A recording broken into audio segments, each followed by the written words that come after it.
this is a nothing. Yes, did they play perfect? No, they still win. Yes.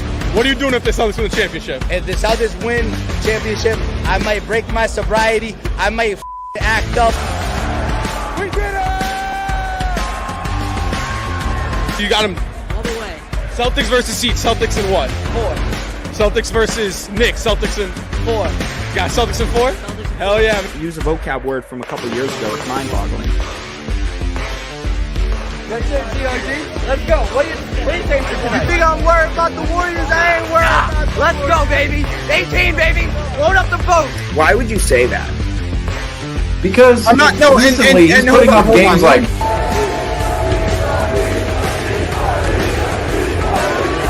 above our head for the players. literally right now.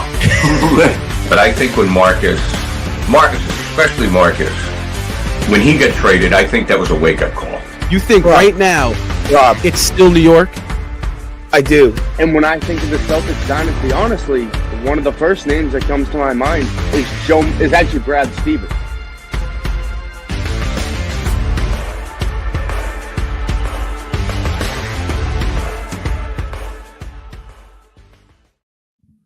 Woo! Intro feels really, really good tonight, guys. There's something in the air right now. Been feeling pretty good for a while now. All right. I'll take it for the month of February. Last game before the All-Star break, I think we ended on a good note, so I love it. Oh yeah. I'm feeling February's treating us nicely. Let's stay. Let's keep the February vibes going. How's it going, everybody? Though, welcome back into another Celtics Talk Weekly post game show. I'm your host, Rob Atan. Joined with me are my 3 amazing co-hosts. You guys know them, you love them. Nick Franco, Brendan Cox, and Seamus Zarlingo. Guys, tonight the Celtics, well, in the last game, like Brendan said, before the All-Star break, the Celtics had an opportunity to get a win on the parquet, and they did just that. 116-103 was their final score tonight from TD Garden, guys. Jason Tatum was on fire. Kristaps Porzingis. The Celtics, they looked like they're clicking on all cylinders, guys, against the San Antonio team that, yes, has struggled as of late, but this is a San Antonio team that just picked up Fox. They've been playing some decent basketball as of late. Obviously, we know what the phenom Victor Wembanyama consists of. Didn't show it much tonight, guys. However, before we dive into all that, you know the drill, our initial thoughts, reactions, takeaways from what is, in my opinion, a pretty nice Celtics win. Yeah, I'll start. I definitely think it was definitely a very statement win right before the All-Star break starts tonight. Yeah, but, I obviously think we were a little shocked from the other side that, Wembanyama obviously was kind of having his off night. But, I think it was just because the Celtics were just able to kind of, move by him to the paint, so shooting over him too. So it definitely helped a lot with that. Well, I mean, we talked about it a long time ago, what the Celtics would do before All-Star break. And right now, 7-1. 7-1 going into All-Star break. That is certainly what we want to see out of this team in order to really give us the confidence that this Boston Celtics club is going to go on a run after All-Star break. And right now, I think we could say with our full chests out that the Boston Celtics, they can keep up this run after All-Star break. And almost we look at it now and go, man, now All-Star break is here. Yeah, it's great to have a week off, but we want to keep this momentum going because 7-1, and really that one loss was to the Dallas Mavericks on the trade deadline day. Just a complete clunker out of the Celtics, but you're going to have those within your schedule. You look at every other game, the Celtics, they've really proven to us that they've turned a certain corner within their season at this point and been, of course, now going ahead of now just a 500 team on the season. Not saying the record is at 500, but just in the last 8 games, they're not 4-4. They're 7-1 in their last 8 games. They're not going back and forth anymore. And within that stretch of games, the Boston Celtics, you look at all of their games, they've overcome adversity. They've blown opponents out. They've really, even tonight, you talk about tonight's game, honing in on this one, it's a game in which the Boston Celtics came out. It wasn't quite a wire-to-wire win, but it really felt like that. And we want to see these games happen on the Celtics schedule where the Celtics, They go out and grab themselves a good lead. Other teams are going to, of course, go on runs. They're going to come out and really punch the Celtics at certain points in the game. But the Celtics, they responded the entirety of the way through. And that's what we want to see out of this Boston Celtics club. We've talked about it all season long where, oh, the Celtics, they might come out with a lead or they might get punched in the face. And then after that, it's like, the other team might go on a run and the Celtics just can't quite counter it the way that we've known they've been able to do in the past. Yet tonight, the Boston Celtics set another example of this recent stretch where a team goes on a run against the Boston Celtics and the Celtics respond. They overcome that adversity and respond in the way we know they can. And that's really what I saw as the highlight of tonight's game is just the fact the Celtics, they got out to that early lead, kept it the whole way through. And really, once the San Antonio Spurs tried to get back into the game, the Celtics absolutely slammed the door there early in the fourth quarter and really made it a no doubt type of game late in the game to where, Joe Mazzulla keeps playing the starters late in the game. I don't know what's going on there. But at the same time, we could have really just sat everybody down, brought in that third string unit for the Boston Celtics, because that is the kind of night the Boston Celtics had going into All-Star break. Now, this is 2 years in a row. It might be more than 2 years in a row. The Celtics go into All-Star break really feeling good about themselves. And that's really what we need to see out of this team in order to give us the confidence that after All-Star break, it's going to be a sprint to the finish line. And the Celtics, they're going to complete that sprint with a full steam behind them, full steam ahead with themselves going ahead. Let's go back 2 weeks ago when we lose to the Houston Rockets in miserable fashion. Very close game, very tight-knit game, very physical game. One of the last times you saw the Celtics team really have a matchup that was punching them in the mouth, and they weren't able. They lied down when it happened.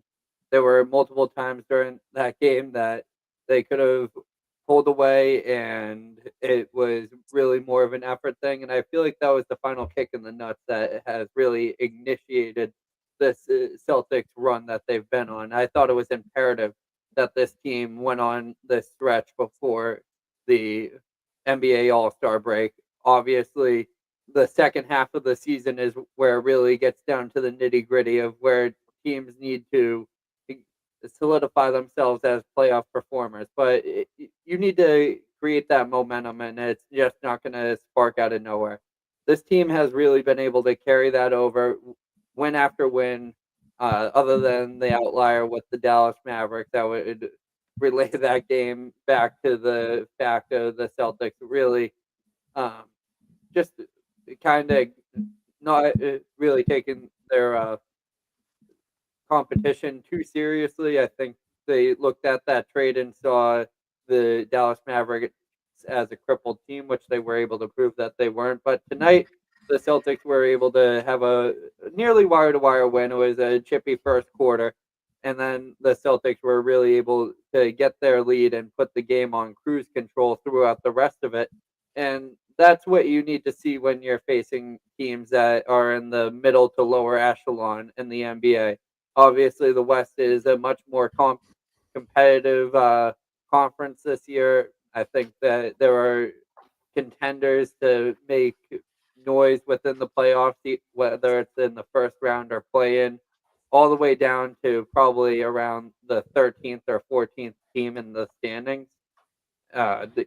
Obviously, some teams have been plagued with injuries, and the Spurs are a team that are really figuring it out as they go. Obviously, this is Wembanyama's second year, and they have put a lot of great talent around him by adding De'Aaron Fox and some veteran presences with Harrison Barnes and Chris Paul. But they're still not able to overcome the Boston Celtics, which were led by their all-star, Jason Tatum, who was able to put on a remarkable performance, and also Kristaps Porzingis, who is usually viewed as the third person within the Celtics big three, even though I don't really like to consider the Celtics a big three when it comes to their starting lineup because of how well-rounded they are.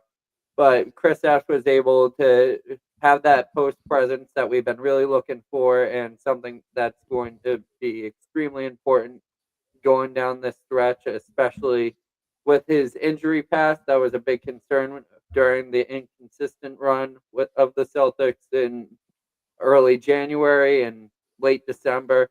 Was can we keep Kristaps healthy? And if Kristaps is healthy, what type of player is he going to be? Tonight was a perfect example of what we need to see out of Kristaps Porzingis. Let's hop back in that time machine and go all the way back to January 29th, a home game against the Chicago Bulls in which the Boston Celtics, they beat them 122 to 100. And, I came onto this post-game show and I said that the needle isn't moved and that I don't see the Celtics team rallying before the All-Star break. I saw them rallying post All-Star break, and I was wrong. I was dead wrong actually to the date. Because believe it or not, you can pinpoint. I mean, maybe you could pinpoint that Dallas win on the road as kind of the turning point because that Houston loss at home was. I mean, that's a good team, and Boston played well. But really, you can pinpoint that Chicago Bulls game as kind of the Celtics ramping it up, and I was dead wrong. I loved what the Celtics did tonight.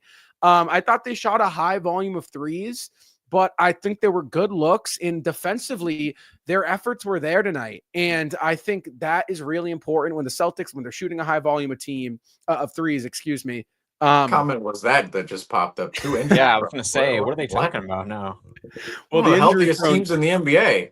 And the injury-prone C's just mopped the floor with the Wemby-led Spurs. But besides that, Jaylen Brown knee. He's on Jimmy Fallon knee inflammation.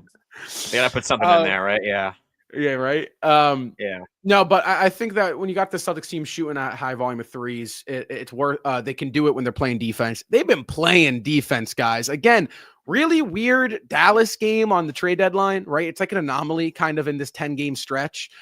Because you look at defensively what they've done: 100 against Chicago, 116 against New Orleans, 110 against Philly, 105 against Cleveland, that 127, that random lapse against Dallas at home, then 104 against New York, 85 against Miami, 103 against San Antonio tonight. So guys, they have been defensively picking it up. What does that tell us? That tells us, shout out David. That tells us that they're ramping up their intention, they're ramping up their intensity, and they're really getting ready to kick it into high gear. Guys, my biggest worry was that the Celtics weren't going to be a 40-20 team. I don't know if you guys follow the 40-20 rule, but essentially what it says is that in the history of the NBA, in order to become an NBA champion, it is the 40-20 teams. You reach 40 wins before 20 losses, guys. Tonight, the Celtics pick up their 39th win with 16 losses. Now, unless they pick up 4 losses before they pick up 1 win, which, mind you, they haven't done in almost like 1,000 days. They haven't lost 4 straight. They will be a 40-20 team. Breath of fresh air. But, guys, let's take a look and let's dive into what I think is a trend right now in the lead tracker. All green, a sea of green. And guys, tonight we saw San Antonio. Seamus, you mentioned it. They pushed, man. They made some efforts tonight to make a comeback on the road. In Boston, just every time San Antonio would go on that run, it's like you can see it. It's like a bunch of V's. San Antonio would make a run, Boston would answer. San Antonio would make a run, Boston answer. Guys, tonight the Celtics' biggest lead was 24 to San Antonio's 2, which was early on in that first quarter. After that, it was all green for the rest of the night. Obviously, largest run of the game was 10 points by your Boston Celtics. Guys, now you look at what the Celtics have been trending, where they're trending. Are you comfortable with what you saw tonight to have your full faith back in this team to perform like they did? Because these lead trackers we're seeing, guys, right? Oh, maybe, okay, it's back and forth to start the game out. Yep, Celtics got it. Yep, they got it. And it's an avalanche. So is this something you're confident in for the remainder of the year? Well, for me personally, I think 100%, I would say that this stretch right here is the confidence booster to tell us that the Celtics can 100% do this moving forward. Because I think if you look at the Celtics schedule and you kind of pinpointed it, yeah, it could have been the Bulls game, but also the game against the Mavericks beforehand. It's like we had that clunker against the Mavericks, but we did beat them at Dallas, and we beat them pretty badly at Dallas a couple weeks before that matchup. And then that game against Houston at home, the Celtics just close out in the fourth quarter.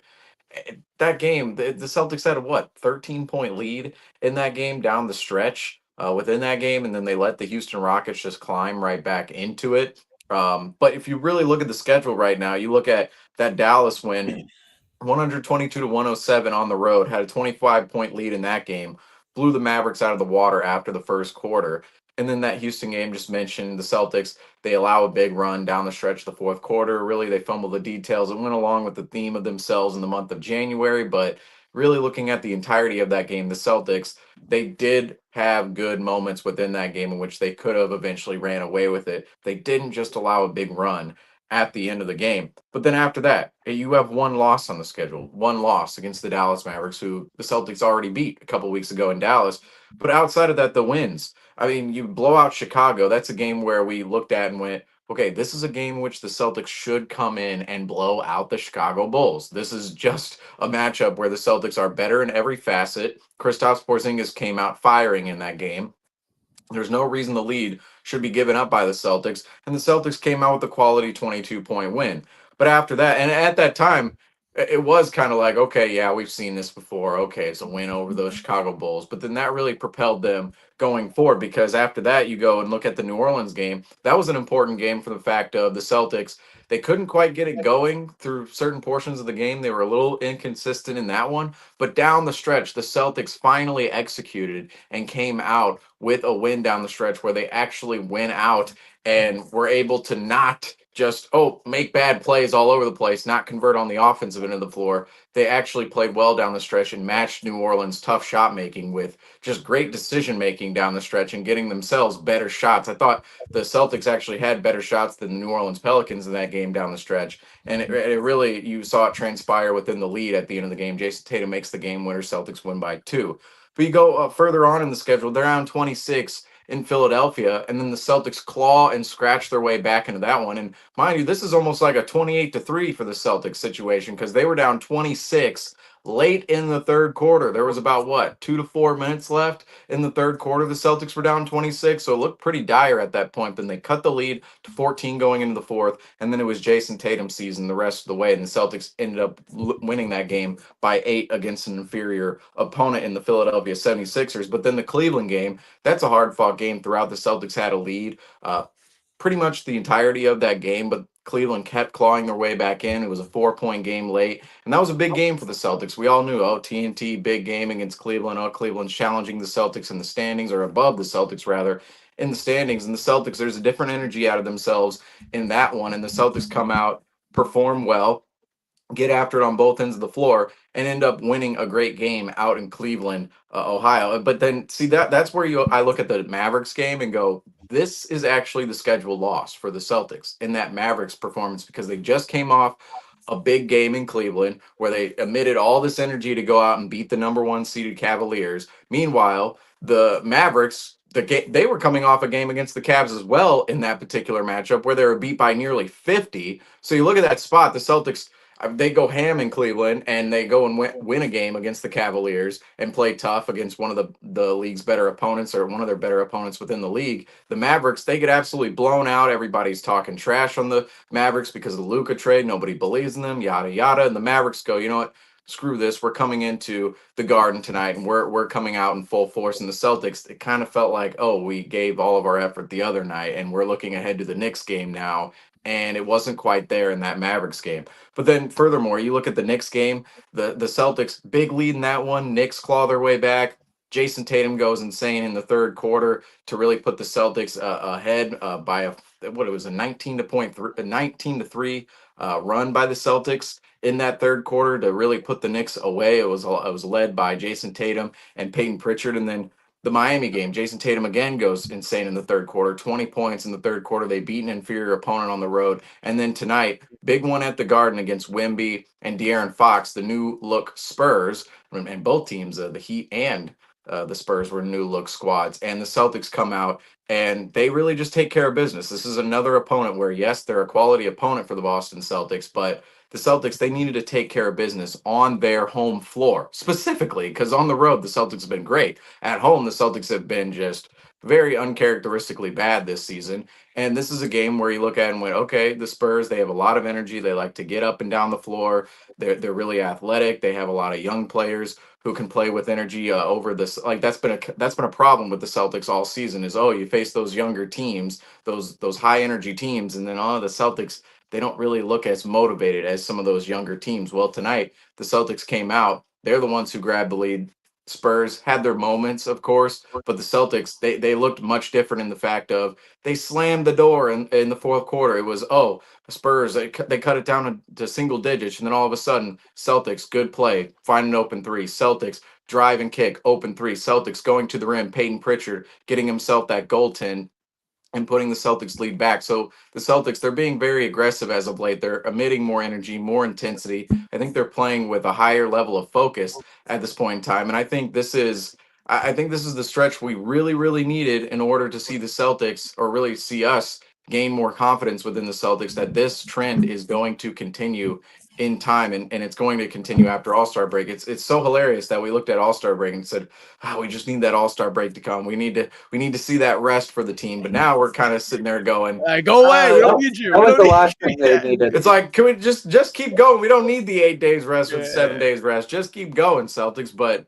ultimately, this rest period will be good for the Celtics, and this is what we want to see going into All-Star break. If we went into All-Star break 500, there wasn't going to be much confidence in myself that anything was going to change miraculously after All-Star break. But now going into All-Star break 7-1, I think there's definitely some data shown now in front of us that the Celtics, they could very much be on this trend and be on the streak for the rest of the season now, and really reach the heights in which we thought they were going to, whether it's in the standings or later on in time, winning back-to-back titles, which is ultimately the most important thing for the Celtics team.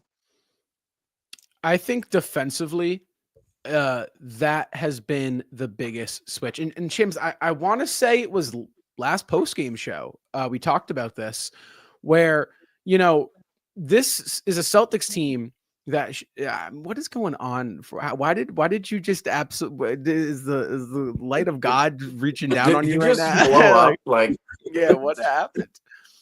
There's like 4 occasions on post game where just a bomb goes off in front of Franco. Like he's just. Do you have one of those like special confetti effects like Seamus does? Like you like. No, I'm not that cool. There it is. There it is. Oh, wait. Can I get the balloons to pop up? Balloons haven't been working recently. Yeah, the balloons. You have to go like this. Now I just look stupid. Oh, yeah. No. The Man, balloons, they're not working. I don't know. The balloons, I don't have any up here. I didn't get them set up like the 1969 finals, like the Lakers. Like that one. But, this is a Celtics team that defensively, they have been so dominant here under Joe Mazzulla, really for the past 2.5 years. And that went away. In the start of the year, even when they were winning games, it was apparent, right? And everyone's just kind of like, okay, well, let's just wait till Kristaps gets back. And once Kristaps is back, we'll be fine. And then here comes KP at the end of November. He returns, and then it does not get better for about a month and a half. And I think we're finally seeing Boston turn the corner. And guys, this stretch was really important. I mean, 8-1 from, the end of January, right? January 29th on into the All-Star break. I think it's reassurance for fans, and I think it's reassurance for the Celtics, right? Because confidence is a big part of what basketball is and playing at a high level. And I'm not saying Boston lost its confidence, but even dating back now, guys, I want to date back to the Golden State game at the end of January. I mean, they had that Lakers loss, but they've been 10-3 now for about 20 days. They're playing good basketball. In something I think worth noting, and this is kind of where I want to take this. This Celtics team, despite the early comment, the Celtics are too injury prone, they have been missing guys in and out of the lineup here over this 13-game stretch that they've still managed to play good basketball at. And guys, one person in particular who has missed some time now is Drew Holiday. And Drew is somebody that I really want to get your guys' opinion on. Is this shoulder injury with Drew, is this something that we should be concerned about, or is is Boston seeing, okay, Drew's got some soreness in the shoulder. He's on the older side. Let's give him an extended break because, he's going to he hasn't played the past 4 games and now he's going into the All-Star break. He gets 8 days off. Is this a sign of concern for fans of the Celtics, or is this just Boston being cautious?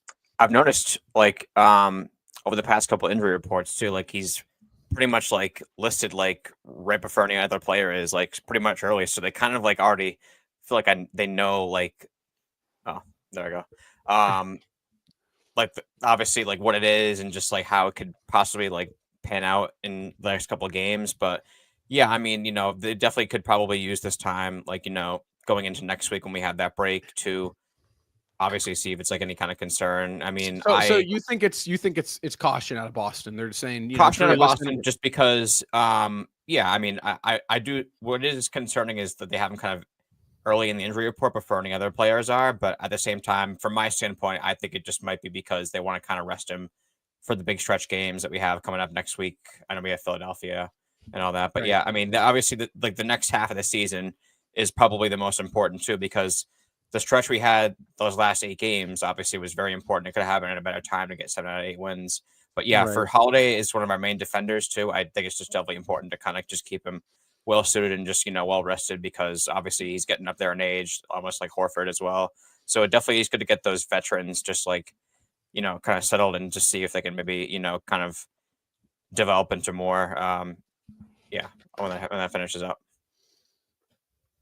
Yeah, I don't know if the shoulder is something to really read into, and I think it's a lingering injury that has been with Drew Holiday since we did trade for him.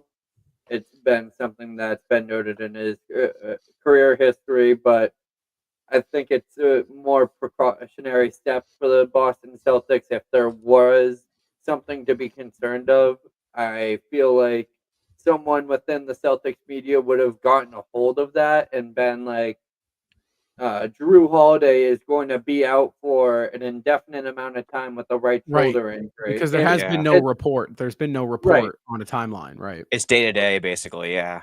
Right. So if it was something to really be concerned about, he was going to be seeing a doctor for X amount of weeks, worst case scenario, months to deal with it, get back to 100%.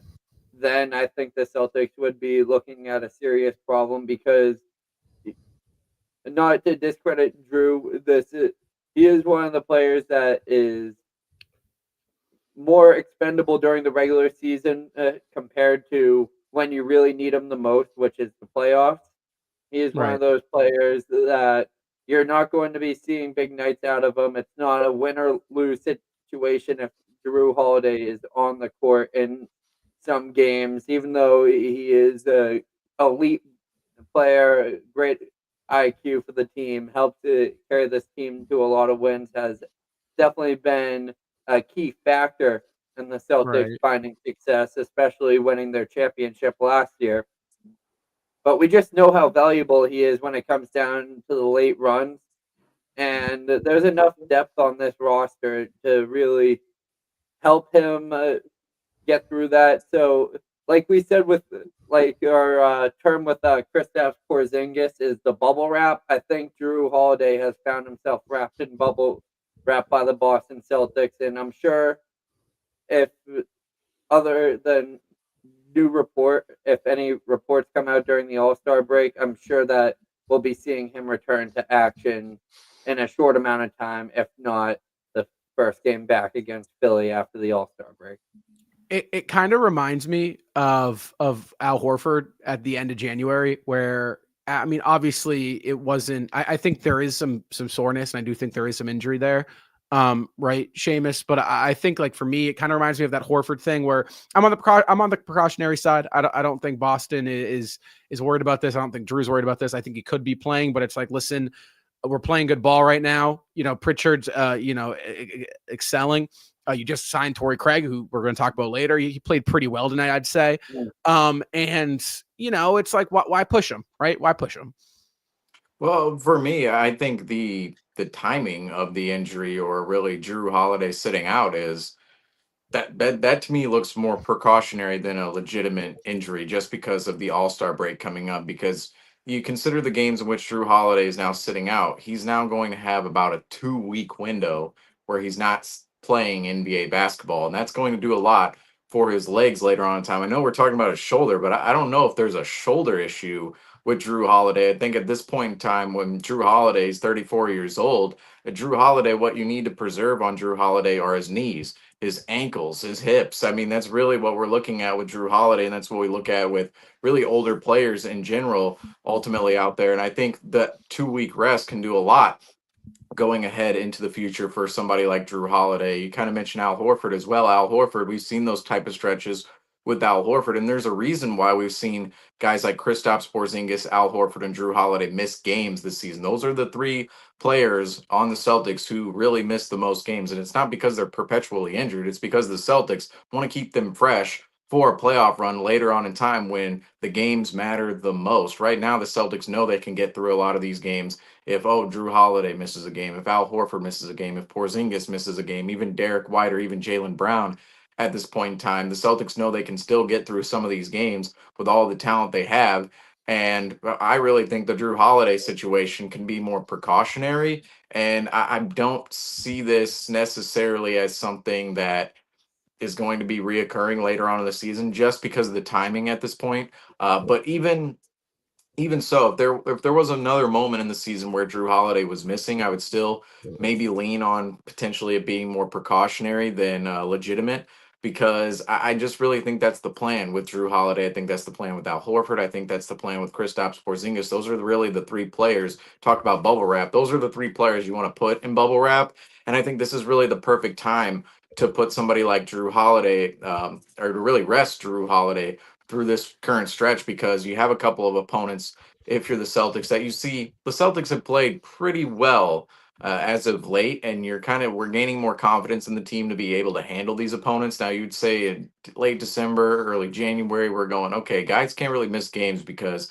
the continuity isn't quite there. The Celtics can't pull games out if they're missing guys. But now the Celtics are really starting to play more cohesive basketball. They're starting to make better decisions. They're starting to play better, which really gives us the confidence that some of these guys can go out and rest, and the Celtics still take care of business. But I really do think the timing, that's really the biggest thing for me, is the fact Drew Holiday missing these games now gets 2 weeks of rest. And I think Right. that's pretty big for himself. And I think personally, he's bigger. He has more impact than a guy like Al Horford. I think Al Horford, for as I much agree. impact as Al Horford has, I think you're going to have to see more minutes out of Drew Holiday in the playoffs, and that's really going to be the matchup that matters more for the Boston Celtics, because he's going to be guarding some of the better guards when it comes playoff time, and even just throughout the season. Whereas Al Horford, he'll see less minutes. He'll still sit, one of the two back-to-back nights. Same with Porzingis, but Holiday,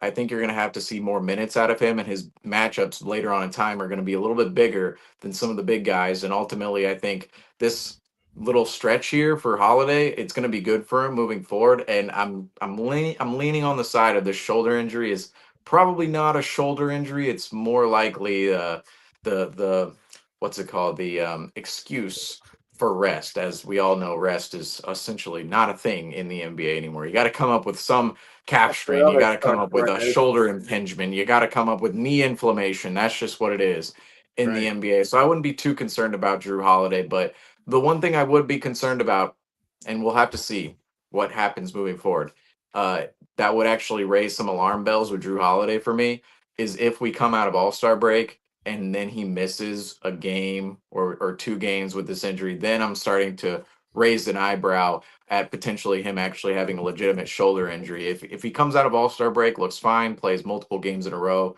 I would just mark this off as up, just a glorified rest period. We saw this with Kemba back in the bubble. He missed a bunch of games because of knee soreness in February going into March, and of course COVID happens, comes back 4 months later, wasn't ready to play in the bubble. That's what really, that was the beginning of the end for Kemba Walker in Boston, when he came back and just, he just had 4 months off. How is he Right. still dealing with knee soreness? How is he not ready to play? won't be a 4 month stretch for Drew Holiday, but if he comes back in a week from now and he's still dealing with a shoulder soreness or shoulder impingement or whatever it is, that's when I would start to raise an eyebrow and go, okay, maybe this is a little bit more serious. But for now, I think it's more precautionary. I'm almost tempted to, out of the Boston side of things, like, do you look into maybe adding Drew to one of the guys that you don't play on second nights of back-to-backs? And, I get it. Then you're really playing around with, okay, you're managing Kristaps, you're managing Al, you're managing Drew. Those back-to-backs could be killer. But, you look at how some of these guys off the bench have been playing: Pritchard, Hauser, Cornette, Nemias. You just picked up Torrey Craig, who, in my opinion, looked very, very solid out there for his first game with this squad. I mean, it feels like Boston's bench right now is able to cover it, guys. And for me, I'm looking at this. I'm like, okay, I've said it. It's probably precautionary. I agree. I don't think this is like a shoulder injury, but it's also like, if you're Drew, you're 35, you're coming off of an exhausting NBA championship run, right? Any championship runs you're playing late into June is going to be exhausting, whether you go 16-0 or you don't. It's an extra 16 games of basketball that the other guys aren't playing. And then on top of that, you head to the Olympics and, you play an intricate part of what's going on there and with that Olympic squad. And then you come back, you get a month off, and then it's training camp. So it kind of feels like, this is a guy that, he's 35. That's 35 is kind of when your body starts to, turn. It gets a little bit harder. Do you guys think there's any value in holding Drew out on second nights back-to-backs or picking and choosing with him? Or do you think the Celtics don't really have that depth and flexibility quite yet in doing so? I will say that imagine if the Celtics were still on the stretch that they were on right now, and I would say absolutely positively not. That Right. We need as many men on the court as we possibly can have. We need as much talent as we can possibly muster, because now we're starting to look at the second and third seeds as the peak for the Celtics team. If they were still facing mediocrity, you're going to need to force Kristaps Porzingis, Drew Holiday to put in maximum effort in Game 55 of the regular season to come out with a win that is obviously every game matters, but this is not the time to expense those efforts from your more what's the word I'm looking for? Players that you really can't have on the court as frequently as you do with Brown and Tatum.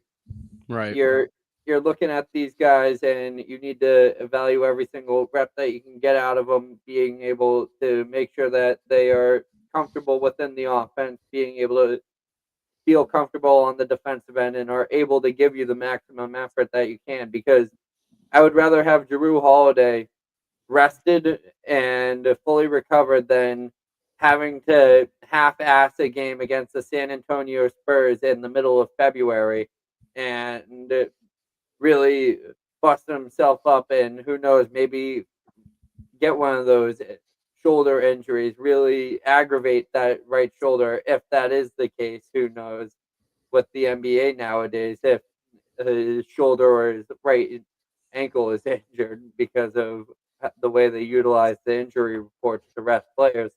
But he could have re-aggravated that, and if you're going into round one with down Drew Holiday, that is not a good sign moving forward, and that makes the series that you're about to go into much, much harder going, Right. especially when you're facing such young teams who are really fruitful with depth at the bottom end of the Eastern Conference playoff picture. Well, Drew Holiday, I kind of look at the whole back-to-back situation and go, it's getting a little sticky when you have to sit either Porzingis and Horford out on a back-to-back, and then you're also doing that with Drew Holiday. It's kind of like, where do you slot in Drew Holiday for his rest day with the back-to-backs? And that's why I think Drew Holiday could be more of a free rester in that regard. I don't know if that's the correct term to use for that, but ultimately I could see Drew Holiday. I think he is definitely a candidate to be resting back-to-backs. How consistently, though, I don't know. It is an interesting idea. It just my whole thing with it is when you have three players, you're essentially resting one, yeah, at least one of the back to backs. What are your lineups going to look like on either one of those games? And are you just? I'm not saying the Celtics are necessarily throwing away both games, but you're kind of looking at it going, all right, we're going to have wonky lineups in both games, or at least one game you're sitting all three guys, and then the next night you'll have all three guys and I will see how that progresses moving forward, especially later on in the season. I'm a little torn on that idea. Just I don't necessarily love Drew Holiday playing in back to backs. If you're also preserving Horford and Porzingis out there, um, but it's also the lineups. It gets a little wonky in terms of what you want to do in those situations. Now, I will say at this point in the season, the Celtics cannot have that many more back to backs. I would say at this point, what we probably have 4 or 5 more back to back situations on the schedule. If I'm not mistaken, I mean the Celtics they only have about 10 to 14 in a year. So with 30 games left, they should have not too many back to back situations.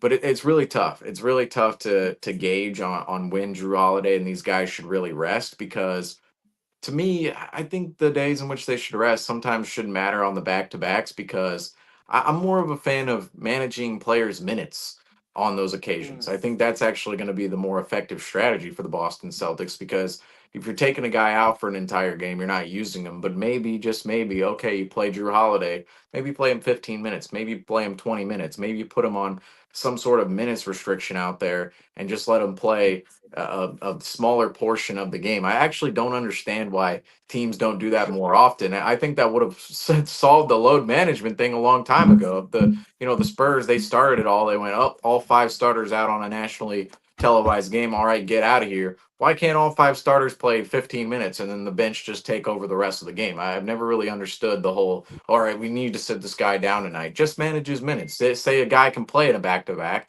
but play him 15 minutes here, play him 15 minutes the next night. All of a sudden, you have an accumulation of 30 minutes. That's only one game out of 2. It's like, I don't understand why that's not more of a strategy used. I would be more in favor of maybe managing Drew Holiday's minutes opposed to just sitting him out entirely because it does get a little weird with back to backs when you're sitting out so many players or really trying to when you're considering Porzingis, Horford, and Holiday all at the same time. But that's just kind of where the Celtics are with these type of players is when you have a veteran led squad, the Celtics are not the young team in the NBA anymore. They're in their prime ages and they're an older team in the NBA. And when you have players like this who are older, like Al Horford who's 38 and Drew Holiday who's 34, you need and Porzingis who's I wouldn't call him necessarily injury prone, but he is a little bit more fragile of a player out there.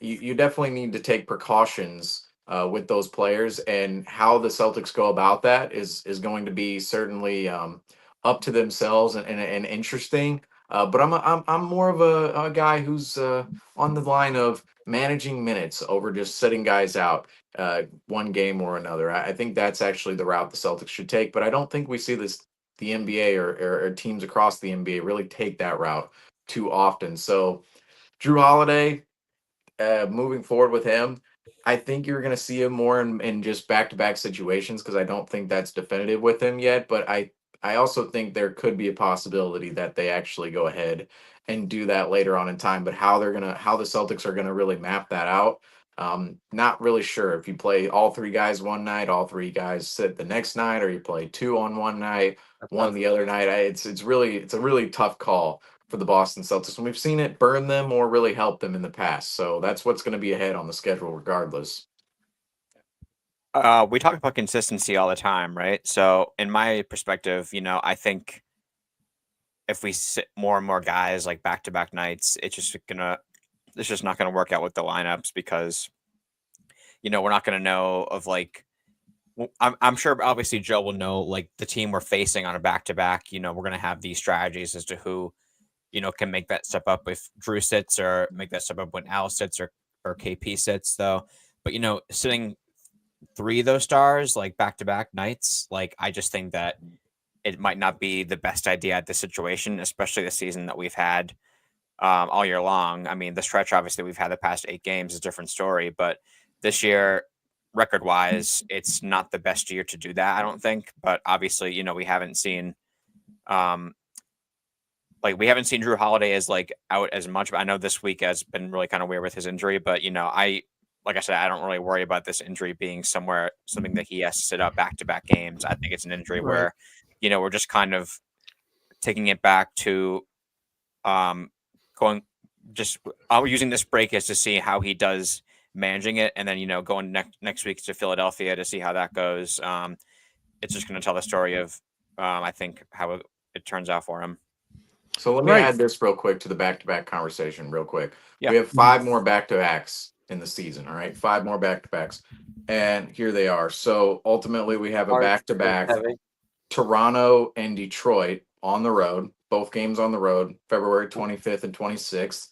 That's a situation where I know Toronto, we lost a terrible game in, but you're certainly looking at that Toronto game going, okay, that should maybe be a rest night for some guys within that one.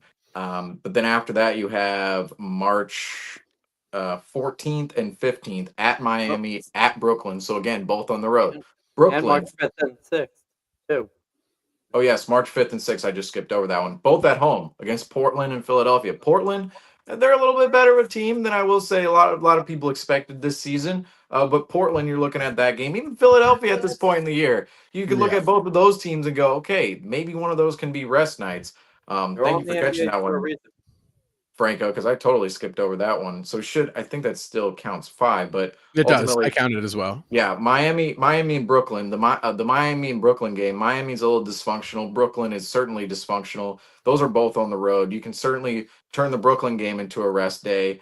And then you have, again, Portland, Sacramento. That's a West Coast road trip that the Celtics are on. One game is at 6 o'clock Eastern in Portland. And it's Sacramento. Who knows what Sacramento is going to be on at that point in the season with Levine and Valanciunas added to their lineup. But Portland again, so another again, just not Portland is a little better, more energetic than expected, a little younger of a team, more energy, more intensity, but not really too worried about Portland. That could be a game where the Celtics rest. But then you go ahead in the schedule, and then there's the 8th and the 9th of April at New York, at Orlando. Those could be big games within the standings. You never know how the Celtics are how it's going to play out in time. And am I missing one here? Or did I just go through all 5 here? So you went through all 5. All right. So, I mean, every one of those back-to-backs, you have resting situations. And I'll even point out with the New York and Orlando back-to-back later on in April. That's a back-to-back where the Celtics at that point in time could have their seeding wrapped up. They could still be going for the number 1 seed. They could have the number 1 seed, be trying to hold it from the Cleveland Cavaliers, or the Celtics could firmly be in that number 2 spot, and they could be 3 games easily ahead of the New York Knicks. And maybe that New York game is a little bigger, but Orlando, the Orlando Magic have been kind of falling off a cliff at this point in time. So you look at every back-to-back situation, there's only 5.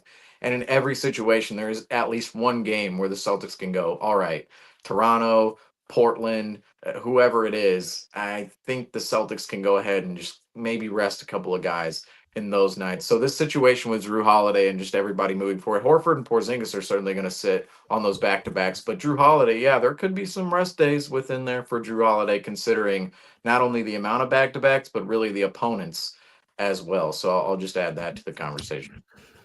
Right. Well, somebody who's not going to be resting a lot is the man above our screen, guys, Jason Tatum. He is tonight's SeatGeek player spotlight, guys. This man has been on an absolute tear through the past couple of games, guys. Before we talk about JT, I just want to give a quick shout out to the sponsor of the segment, SeatGeek.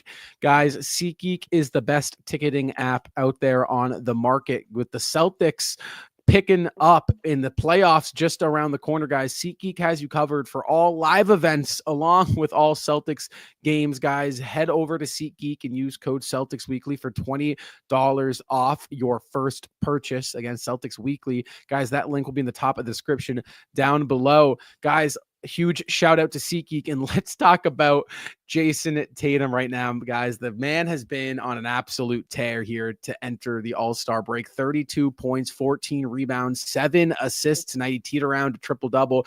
Obviously, he added in a block there, 12 of 25 from the floor. Struggled from downtown, 4 of 14. Not terrible, not the best, obviously, with Tatum. However, he's a high-volume shooter. He is going to continue to shoot them. Guys, now I just want to give out a quick stat right now. Jason Tatum, in his last 3 games, guys, like I said, has been on an absolute tear. In those 3 games, he's put up 40 points, 6 rebounds, 4 assists against New York, 33 points, 8 rebounds, and 2 assists the other night. And then tonight, guys, 32 points, 14 rebounds, and 7 assists. Guys, Tatum in that stretch is averaging 35 points, 9 rebounds, and 5 assists. Again, complete tear, guys. MVP level stuff from Jason Tatum. It's becoming now, we're back in that stretch where it is Jason Tatum every single night winning this award, winning player spotlight, guys. Now, we've talked so much about Jason Tatum in his, his growth within the Celtics organization. And it's been apparent this season. You can kind of see the apex of what Jason Tatum might just look like here as he enters his 8th season at the age of 27, turning, I believe, in March. Guys, when you look at JT, is he making a push for MVP, or has that ship sailed? I definitely think, go ahead. I was just throwing out a quick jab, but yeah, I think he's still in the conversation. He's really been the one to initiate this team moving forward. Honestly, I think throughout the first half of this season and before this All-Star break, it was kind of out of the question for Tatum. Obviously, it seems like it's a two-headed race for the MVP candidacy with Shai Gilgeous-Alexander and Nikola Jokic right now. They've been absolutely putting on masterclass performances for their teams. Shai Gilgeous-Alexander leading his team to one of the, I believe, the best record in the NBA. I haven't checked the standings in about a day or so, but I believe the Thunder have really gelled around him, and Jokic has always been the centerpiece for the Denver Nuggets, so that doesn't come to a surprise to really anyone.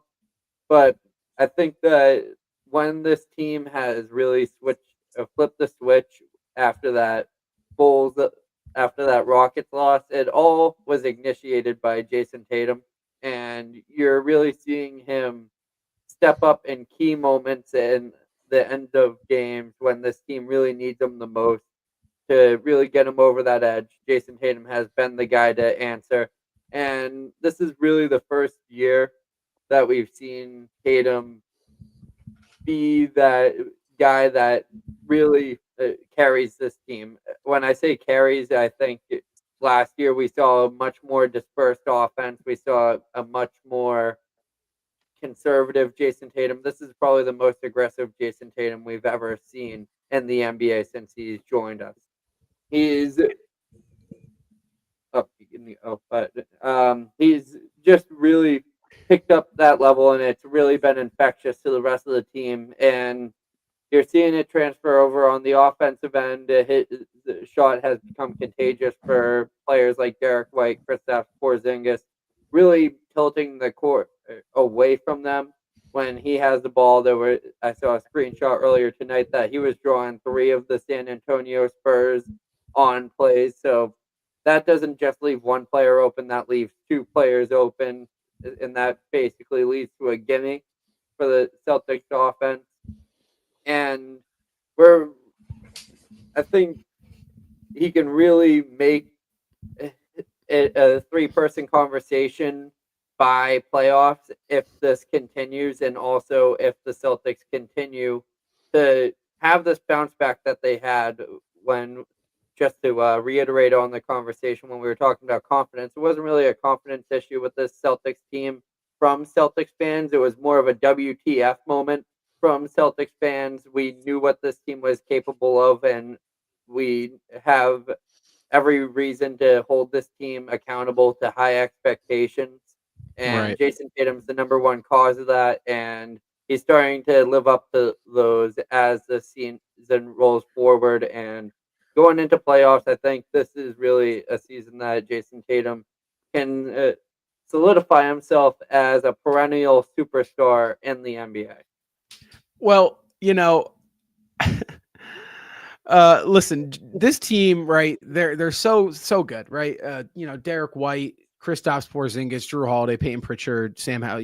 It's so great, but the Celtics got an engine that makes this ship run, and it's a two-part engine, and their names are Jason Tatum and Jaylen Brown. I mean, no matter how good, right, this team looks, those are the engines, right? Without those two, this ship does not sail, right? This ship probably sinks.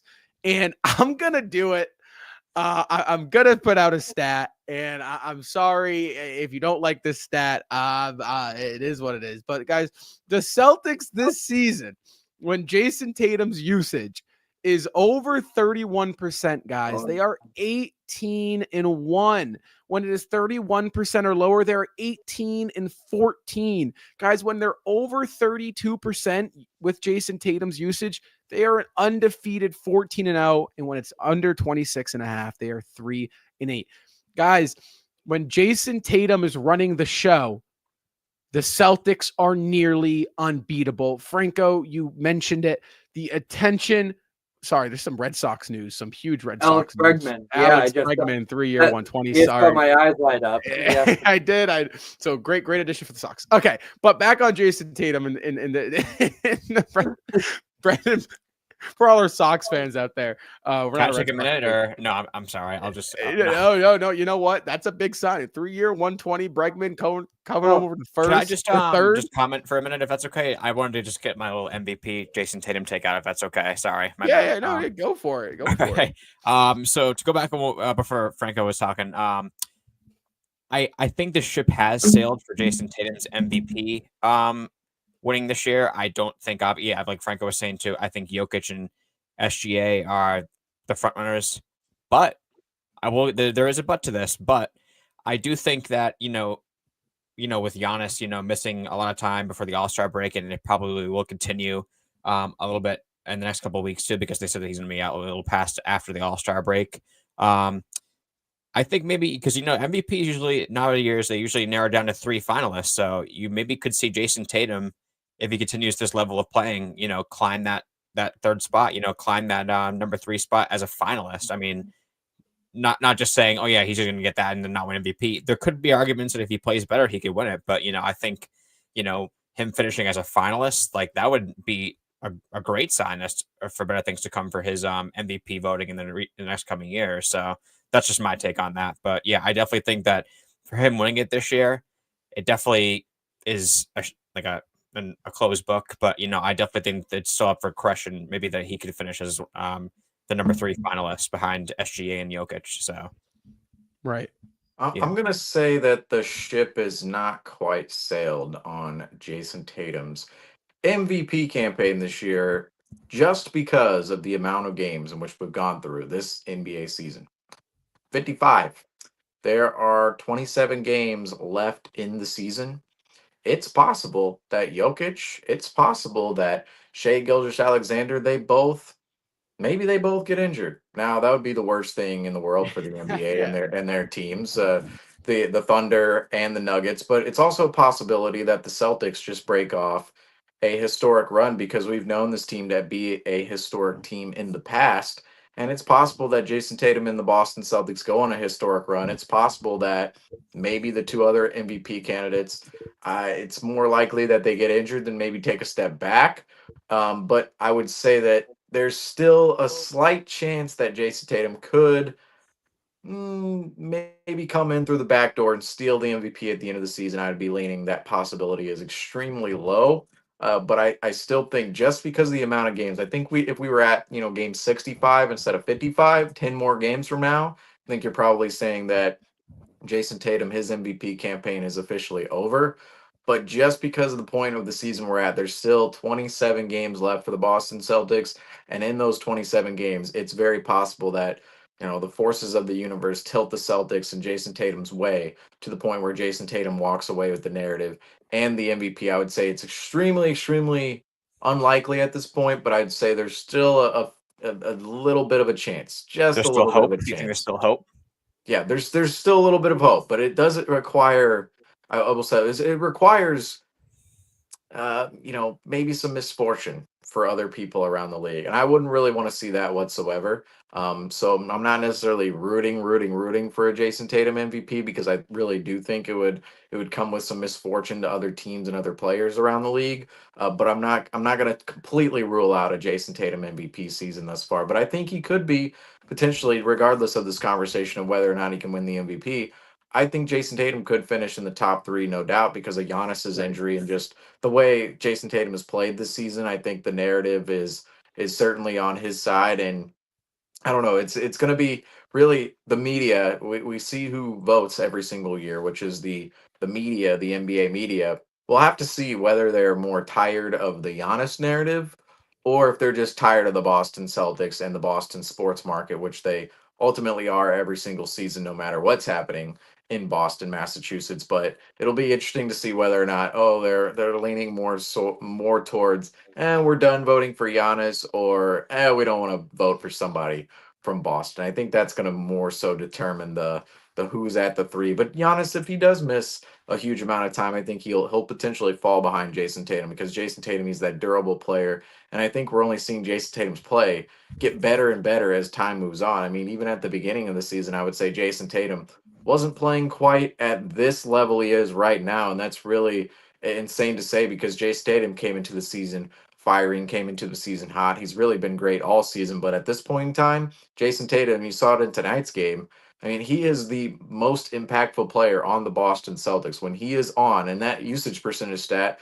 The reason it reads the way it does and shows the results it does is because Jason Tatum, when he does have the ball in his hands and he's affecting the game, taking the most shots and making the most passes, Jason Tatum, he is one of the most valuable players in the league, and it does correlate to the Celtics winning because when Jason Tatum has the ball in his hands, he's just that high impact player, not only for himself in scoring points. We talked about this on the post game the other night, but really creating for others as well. That's really been one of the more impressive points in Jason Tatum's game this entire season. And within this progression point in Jason Tatum's career is just his ability to play make for others. We see the 7 assists on the board. That's becoming a norm for Jason Tatum on a nightly basis. And really too the rebounding. When you see that Jason Tatum rebounding number uptick, he's really getting after in all facets of the game, and he's just becoming the player that we all really thought he could be earlier on in time, but later on in time now,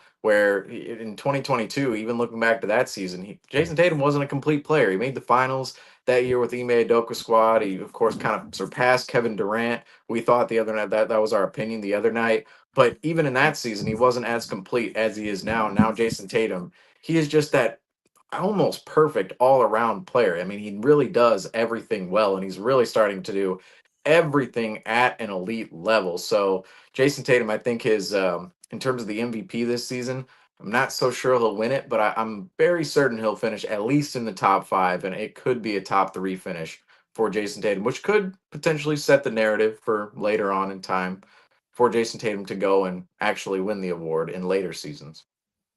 I will say this. I'm kind of fully on board with you, Seamus. There isn't, despite, maybe injury or Jokic misses too many games, he doesn't meet that 65, I believe 65, 64, somewhere in there game threshold to be an award winner. I don't see a world where Tatum can win it.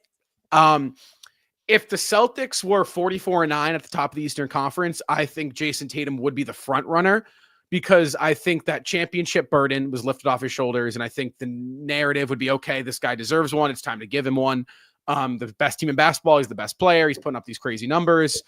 Tatum's had enough big games this year where it's like, okay, like again, 40 against New York. That's an MVP case for your narrative, right? That's those types of games are huge for propelling yourself into the MVP case. You need those games.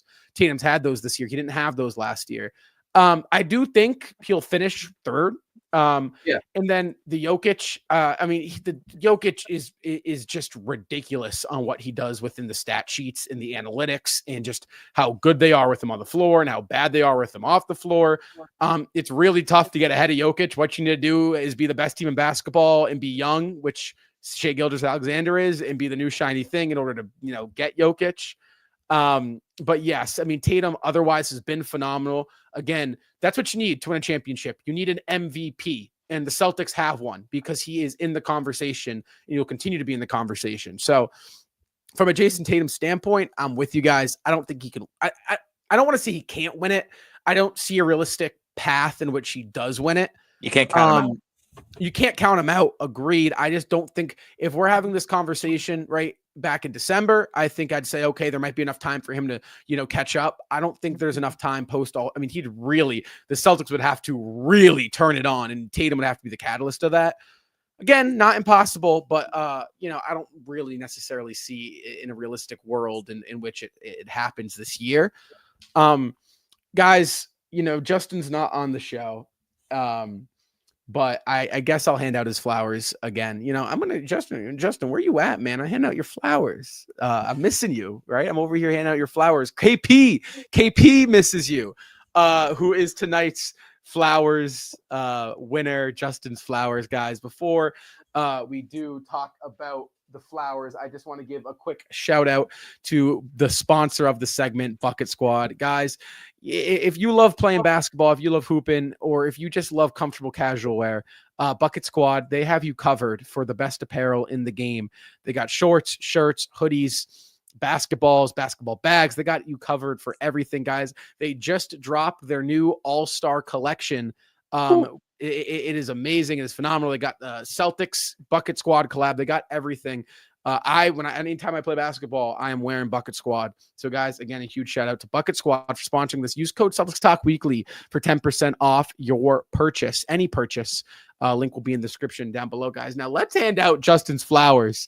29 points, 6 rebounds, 2 stocks, an efficient 10 of 16. That was 10 of 13. And unfortunately, a couple of missed shots in garbage time derailed his efficiency, guys. But so much we're on this show talking about what KP is and how good KP is and just how important he is. I want to look into this matchup he had against Victor Wembanyama tonight, because this is the OG unicorn, right, versus the new unicorn. This is Lightning McQueen versus Jackson Storm, right? This is old versus, I don't want to call KP old, but it's definitely the new generation of unicorn, guys. But tonight, KP got the best of him. What did KP do tonight to not only win Justin's flowers over, but to also outclass the new unicorn? He played big. I think that's really such a simple answer. And when I say that, Victor Wembanyama has still found a way to make Kristaps Porzingis look small on the court, which is he is just a genetic mutation, Victor Wembanyama. And if he continues to develop his skills and also be able to utilize his size to his full advantage, he's going to be a problem for years to come for the NBA. And I'm not saying anything that people didn't already know, but I think that experience really came into play tonight for Kristaps Porzingis, matched up against the younger guy, being able to take him down low in the post, being able to draw those mismatches and really switch Wembanyama off of him and really be able to take on a smaller guy. That's where we've seen Kristaps Porzingis find the most of his success this year, is when those switches happen and Kristaps is matched up against a winger or a guard. There's nothing you can really do to stop that, no matter how skilled of a defender you are.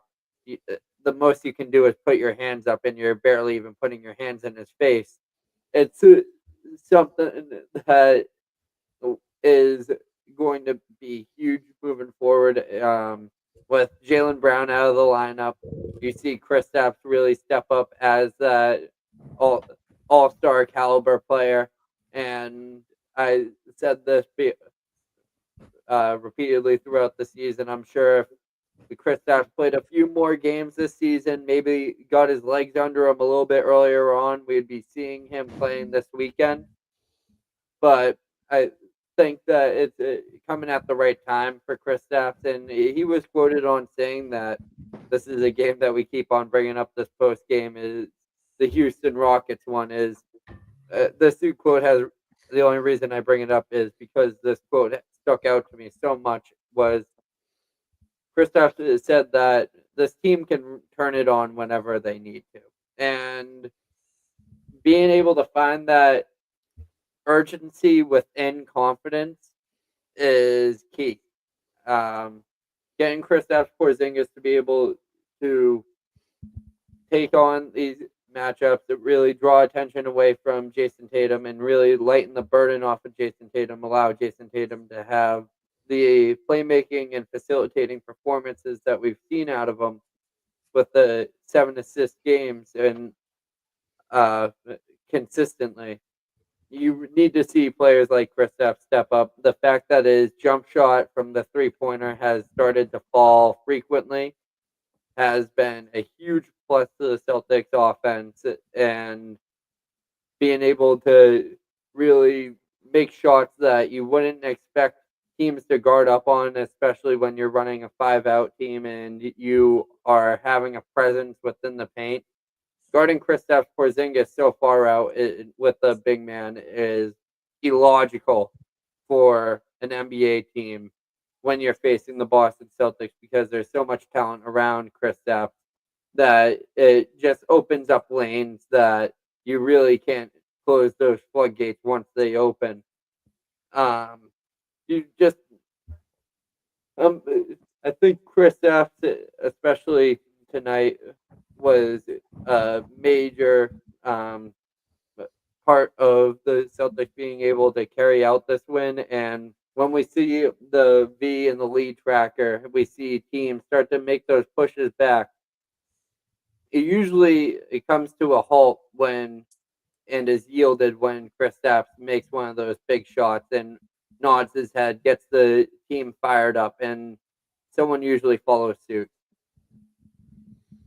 Yeah, Kristaps Porzingis tonight. Ultimately, this was kind of a primetime matchup for Kristaps Porzingis. Rob, you mentioned it. It was really the matchup between the old unicorn and the new unicorn in the NBA, and that's really I saw in tonight's matchup that Kristaps Porzingis might have had a little bit extra motivation going out there, going, you know what, all this praise about Victor Wembanyama being the player he is right now, it used to be my praise out there when I was in New York. That's what Kristaps Porzingis might have seen heading into this matchup. Now, Kristaps Porzingis, of course, Kristaps Porzingis coming into this game, all he wants to do is win the game and play well. He's probably not thinking too heavily about the narratives out there, but it had to have come somewhere within his mind that, oh, Victor Wembanyama, this is somebody who is 7'4". I'm 7'3", can shoot the three ball. He's really everything that honestly, Kristaps Porzingis, I was going to say he used to be, but he still is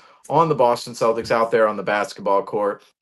I think Kristaps Porzingis was kind of that presence that gave that presence tonight of, all right, Wemby, this is your second year in the league. Everybody's loving you right now, but ultimately I'm in my prime right now. I'm with the championship contender, and it's really the baton is still mine as the unicorn. The baton is still mine, and when I say mine, it's of course Kristaps Porzingis's.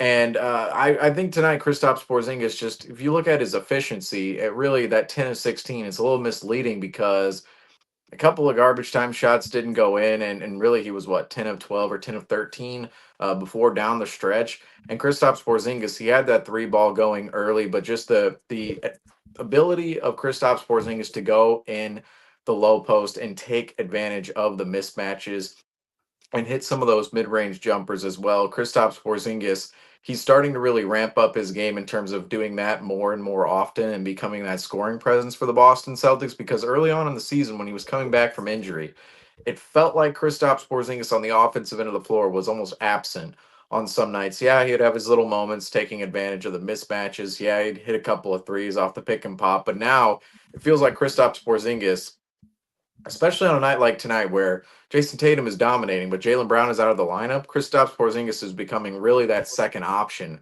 for the Boston Celtics offense, and the Celtics are really looking to get the ball to him, and that's not only a credit to Kristaps Porzingis, but really the Celtics coaching staff, because that's what we've been yelling at them about for really the past year and a half now when it comes to Kristaps Porzingis, is the fact when he is out there on the floor and he's gaining all these mismatches all over the place, because the Celtics, they really can pick apart the mismatches. I want to put an emphasis on that heavily because talked about this a lot in the Cleveland game, where Cleveland, there are just a lot of players you can go and hunt out there, but especially when you throw out that double big lineup.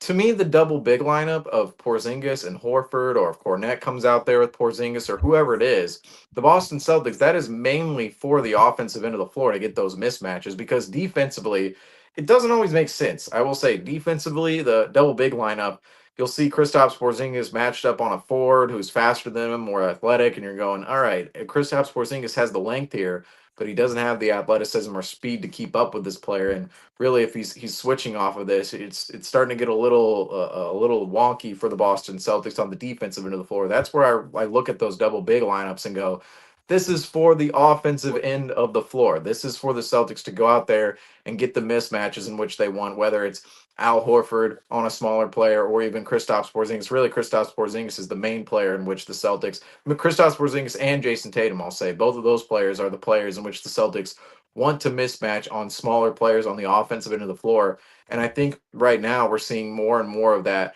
out of the Celtics offense. And it's really great to see, because we've been discussing this about Joe Mazzulla and the coaching staff, saying, okay, we need to be going to Kristaps more often when the mismatches, when they actually float towards Kristaps and we actually create those mismatches on him. We want to get him going in the high post. We want to get him going in the low post. We want to get some of those mid-range opportunities going. Of course, the pick and pop opportunity is always going to be there for Kristaps Porzingis because he's 7'3".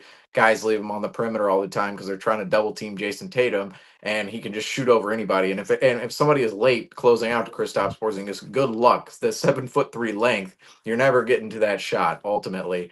And so Kristaps Porzingis, it goes hand in hand with both himself and the Celtics coaching staff right now, really getting himself involved in the offense, making him more of a scoring threat. And I do think the health has a lot to do with this as well. Kristaps Porzingis is clearly more healthy right now than he was early on in the season. And tonight in particular, we saw that. And I think we saw a little bit of some extra motivation out of Kristaps and maybe the Celtics team going at Victor Wembanyama, knowing, all right, Victor Wembanyama, he's ultimately this he's talked about by everybody in the league. He you can't miss him when he walks into a gym. I mean, he's just that 7'4" presence. He moves like Slender Man. Really reminds me of KD in a certain sense. And I really do believe not only Kristaps Porzingis, but really the rest of the Celtics team. We saw Al Horford go at him a couple times. We saw other players on the Celtics not really be afraid of Victor Wembanyama down there, down low. And Victor Wembanyama, he came up with a couple of blocks, and he was certainly deterring and contesting shots. But the Celtics,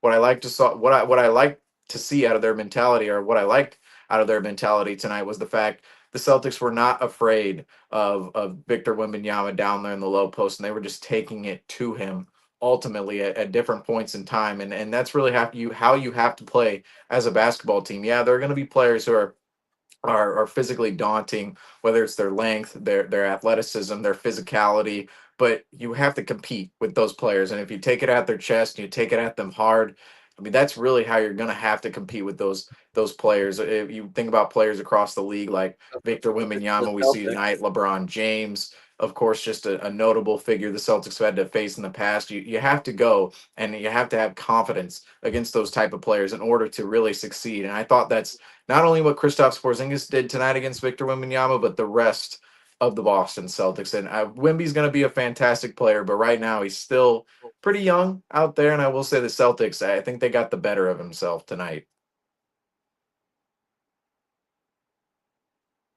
I was muted. That was weird. I'm sorry. I loved KP's aggression tonight. He was playing big. He was playing physical. He only took 4 threes tonight, if I'm not mistaken, and he was just really, really playing like the 7'3" unicorn. He was knocking down shots from the mid.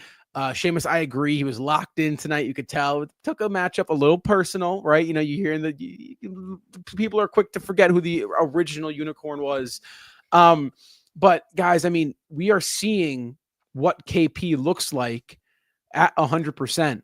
And it's about damn time, as LeBron James once said, right? It's about time. I mean, it feels like for the past year now, dating back to really last March, that we haven't seen this guy fully healthy and consistently in the lineup. And I'm never too worried right now, knock on wood, because I'm always going to, it's always going to be in the back of my mind. But KP's playing really well and he's healthy, and that's a dangerous sight. And tonight he proved exactly why he's here. Oh, no Jaylen Brown. That's okay. I'm going to step up. I'm going to get us almost 30. I'm going to get us those big buckets. I'm going to be that difference maker. And in terms of the Wemby matchup, he got the best of him tonight, guys. I mean, we know how great Wemby is and how good he can be.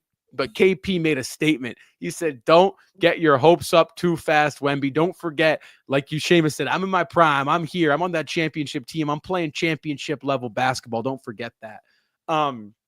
But guys, tonight we saw somebody make their NBA or their Celtics debut. And I'm not gonna lie, I'm gonna get excited real quick. Torrey Craig tonight, guys, was, in my eyes, he filled his role in what the Celtics needed in a very, very timely matter. Tonight for the Celtics, Torrey Craig played 8 minutes. He scored 6 points. He got 1 assist, 1 block, 2 of 2 from behind the arc, guys, and was a +2 on the plus-minus box sheet. Now, maybe because he's number 12, if you squint your eyes, it's almost like you're watching O'Shea Brissett that can knock down a jump shot. And that was the one thing that held O'Shea Brissett back from playing real minutes for the Celtics team, guys. Now, I'm just going to go out on record and say this real quick. I believe there's a real role for Torrey Craig within the Celtics lineup, and especially when you look at the streaky shooting recently that you've seen out of Sam Hauser. Guys, what did you see from Torrey Craig tonight? And is there a role for him on the Celtics team with playing real rotation minutes? I definitely saw, excuse me. I definitely saw, that Torrey Craig definitely is comfortable shooting the ball. I know a lot of other players are as well. But yeah, I definitely think that's definitely what's going to be key is, him getting comfortable, maybe taking more threes if that's his game. But, I definitely think that he definitely could have a big role, especially with being a wing player. It definitely will help our other guys, kind of in the lineup, just get more comfortable and maybe learning a little bit around him because he's a veteran. He's been around this game for a while, but I definitely think he can probably help Hauser and guys that step up in that lineup as well. So, yeah, he's going to be a player that I really think will have an immediate impact on this team. He wasn't a 14th man signing just to be on the back burners of this roster. I think we've probably had so many trade deadlines since we've all started covering the Boston Celtics, and I'm sure that there are plenty of Instagram posts if we go through both Celtics Talk Weekly and Celtics Every Day saying, hey, are the Celtics going to add Torrey Craig? Or Torrey Craig on the available options, free agency, trade deadline, buyout market, and it finally came into fruition for the Celtics. He's been a very sought-after player, I feel like, by this front office. Obviously, Brad Stevens saw something in him that was enough to want to bring him in at this point of the season. And he really is almost the equilibrium to the Celtics offense or rotation and bench. You see a lot of players on the Celtics bench, what they bring to the table. You put Sam Hauser out there, you're expecting some great shooting, and you're not expecting him to be the perennial all-star, or not perennial all-star, perennial defender, really taking out players. He's kind of a mismatch out there, even though his defensive contributions have picked up over the past year. You look at players like Luke Cornett or Peyton Pritchard. Peyton Pritchard is going to be that sixth man, that spark plug, give you that effort. And Cornett, you obviously know he's a reliable big man. But you look at Torrey Craig, he's one of the more well-rounded players on the Celtics bench. You can see him step up on the perimeter defense and be able to stop the ball, be able to take on matchups that Sam Hauser might not be able to handle 4 possessions in a row of. And he's a player that is going to be someone you can really throw into a lot of situations, especially if players start resting going forward in this stretch. We look at the health concerns of Drew Holiday, Al Horford, Kristaps Porzingis, who is still on minute restrictions when it comes to these back-to-backs. And we haven't seen the turnout that we expected out of Tillman just due to the positioning that the Celtics coaching have put him in. He's playing out of his role of this team, but Torrey Craig is kind of really a glove fit to the Celtics bench, and I think that there's a lot of potential to see him playing. I think that there's going to be a few games that he's going to be a DNP, but other than that, I think we're going to see him getting just about equal to the amount of minutes that you're seeing Sam Hauser get on a nightly basis. If you look at the entire Celtics roster, I said this when we acquired Torrey Craig, but really the one position in which the Celtics needed off their bench in order to really, I would say, expand their versatility across the board, right, was the wing position. Because the guard slot, the Boston Celtics have a plethora of guards, and even Jason Tatum on the offensive end. I mean, he's really a guard. Jason Tatum is more of a guard than a forward. You say Jason Tatum, the forward slot for him, or the forward label for Jason Tatum, is really on the defensive end of the floor where he's guarding bigger players. But even Jason Tatum, he can guard smaller players too because of his quickness and his athleticism. But you look at the guard rotation, it's fully equipped for the Boston Celtics. Tatum, Holiday, White, and of course Peyton Pritchard. You look at, and you could even say Jaylen Brown is in there as well. The big man slot, there's 5 different big men the Boston Celtics on any given night can feel comfortable playing. Kristaps at the top, then Al Horford, Cornette, Kada, and even Tillman if you really had to. He's not been in the rotation at all this year, but if you really had to play him like they did last year in the playoffs, they can. The Celtics can play Tillman. So you look at the forward spot. You're looking at, yes, Tatum. You're looking at Brown. Those are the 2 pillars of the team. Like I said, they could both be guards as well with how versatile they are.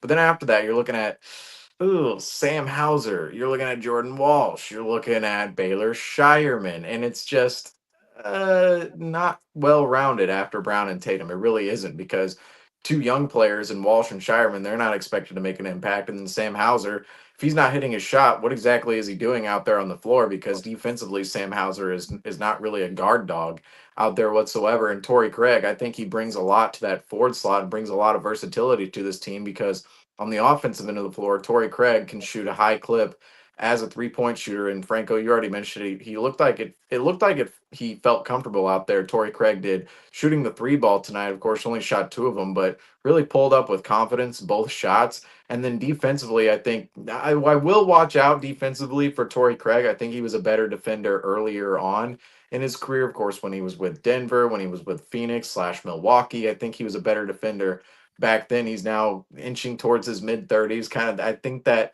athleticism has kind of dipped off just a little bit on the defensive end of the floor, but I still think Torrey Craig, he's a good defender. Plus, he's a bigger body, more physical body, more seasoned defender than somebody like Sam Hauser out there, and even Jordan Walsh and Baylor Shireman as well off the bench. I mean, I already mentioned those are young guys, and they're not really supposed to make an impact on this Celtics team. But Torrey Craig, he really adds the versatility to the Boston Celtics roster, and I would agree that he fits like a glove here, because if you look across the board at the Celtics roster, that's really what they needed, is a player like Torrey Craig off the bench. And we don't need him to come in. We don't need Torrey Craig to come in and play, 30 minutes a night or even 25 minutes a night. Can he give us 15? Can he give us 20 minutes a night or even less than that? Torrey Craig, that's really the role he's supposed to fill.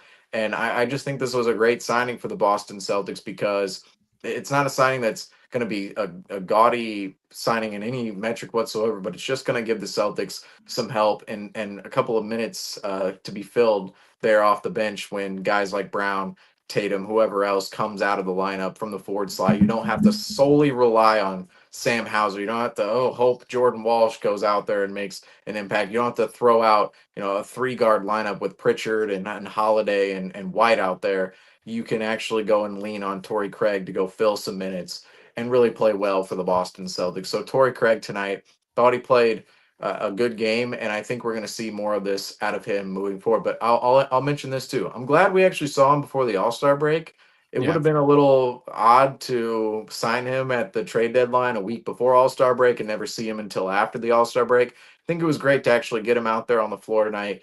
Get him some run going before the All-Star break, and you saw him on the bench too. It seems like there's maybe some chemistry there already with him off the bench, and I think getting guys their first run, getting that game under their belt in a new arena, a new setting, that's really big. And to get that past Torrey Craig before All-Star break, I also think that's pretty important for the Celtics moving ahead, because now after All-Star break, they can just go running with him.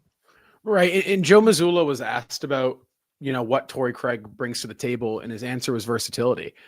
And I agree. I mean, Sam Hauser, and again, it'll be interesting to see what Craig's role looks like over an extended period of time, when the Celtics are fully healthy.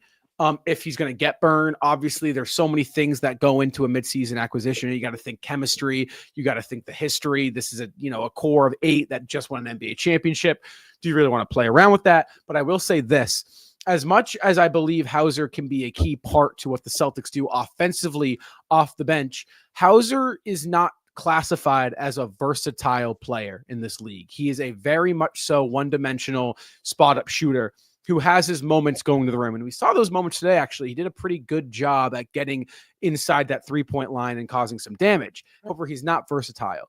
When you look at a player like Torrey Craig, what Boston was missing off the bench was a versatile wing. And that's exactly what they acquired. So on those nights where you might need a little bit more switchability, and you might need a diver, or a diver who can also sit in that corner, space the floor, and hit that open 3-point shot at a pretty solid rate, in which we saw, Craig 2 of 2 tonight. That's what Torrey Craig gives Boston, right? He gives Boston another option off the bench, and he fills a hole of a much needed wing off the bench. And I'll say this, in terms of, because essentially we traded Jaden Springer to acquire Torrey Craig in the grand scheme of things, right? That was Brad Stevens. Surprise, he makes a smart move. Boston, and this is kind of where the Jordan Walsh conversation comes into play, where really you might not see Jordan Walsh really have a real role on this team for 4 years. There's no room on this team right now for developing players. And that's the harsh truth about it. You kind of have to pick and choose with what you want. Boston is very much so in a win now period of this championship. Personally, I think there's going to be 2 versions of this championship team, kind of like you saw with the 96 with the Bulls dynasty. You saw version 1 that held Luke Longley, I believe, and Ron Harper. If I'm not mistaken, he was in the first version. Might be in the second version. The second version, you saw Horace Grant Horace Grant was in the first version. The second version, you saw Rodman and Kukoc and Harper in that second variation. I think you're going to see that with Boston. However, but again, right now, your window is about 3 more years, right? 2-3 more years. You got Holiday, you got Horford, you got Porzingis. You probably got 3 more years. You need win now players. Torrey Craig, it's a win now move. Springer, I think he could have a great future if he finds a role in Houston, kind of like you saw Aaron Nesmith, what happened with him. However, in Boston, it wasn't going to work out. And Craig is a guy that can give you something in a playoff push. Spacing, versatility, defensive switchability, 3 big things that make the Boston Celtics who they are. 3 things, guys, that Torrey Craig brings. Yeah. That's why we've seen this Celtic G League team be so dominant in the main Celtics. That's why you're seeing JD Davis and you're seeing Justin is jealous he's not here right now to talk about this. I'm sure he's gonna pop out of the woodworks at nowhere on me. I've done it to him. I wouldn't put it over him to not reciprocate it. But this G League team has been performing at a stellar level. I think, what has it been, 2 years in a row that they've made it to the championship? They're still knocking on the door of that. I'm sure they'll get to it at some point, but we've seen these G League coaches for the Boston Celtics move on to more proficient roles, and you've seen him move up to even coaching the Boston Celtics and getting called up to the Boston Celtics when a Celtics assistant inevitably moves on to a better position. Right. But I think that the Celtics being in a win now position is kind of beneficial, and it also really, I think people underestimate the amount of just having a player on the roster is experience within itself. He's traveling with the team. He's getting the experience during practices.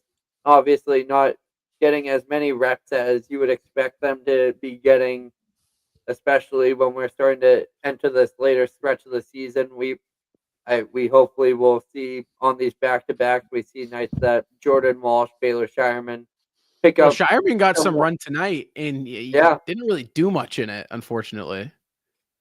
Yeah, they're just gonna need to really start to work those players in, because you look at the CBA, and obviously the Celtics should be in a win now mindset for the next 3 or 4 years. I have the Celtics rosters lined up, but I believe they have the Celtics starting five for, I believe, this year and also next year.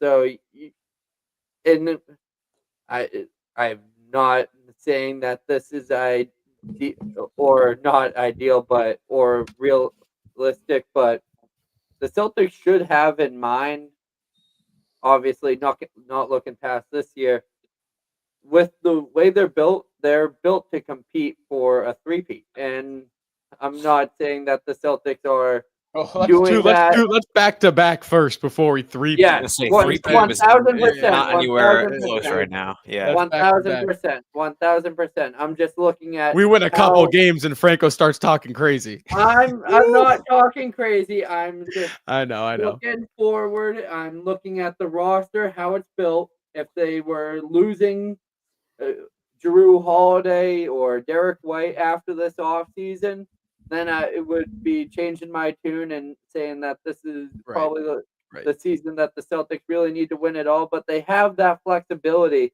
with the way they're built. But on the other end of the sword, the Celtics don't really have that much flexibility to move on. These are your guys. They have no flexibility. The guys you draft, Anton Watson will probably be a player that the Celtics need to rely on in 2028. It's gonna be those types of situations.